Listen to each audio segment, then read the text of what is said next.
ஏன் என்ன வச்சிருக்க உங்க ரூம்ல? ஏதோ வச்சிருக்கேன் ரூம்ல. கேட்காதுங்க. ஆஹா. உங்கள் ரூமுக்கு வந்தால் தான் வந்து ஏதோ பயமாக இருக்குன்ற. முதல்ல நீயே தசிகாவா இல்லை யாரு? நான் தசிகானா. நீ தசிகாவா இல்லை அரண்மனை பேயா? தசிகானாப்பா. ப்ளீஸ்ப்பா என்ன விட்டுட்டுப்பா. பொய் சொல்லாமல் சொல்லு. சொல்லல. எனக்கு பயமாக இருக்கு. அப்பா அரண்மனை பேயா இல்ல.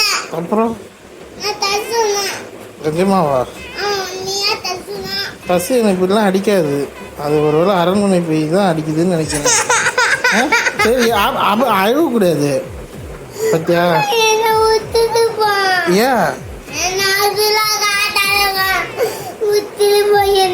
சரி நான் ஒன்றுமே பண்ணுறீங்க. நான் என்ன பண்ணுறேன்? ஒரு ரூம்ல என்னடா இருக்கு?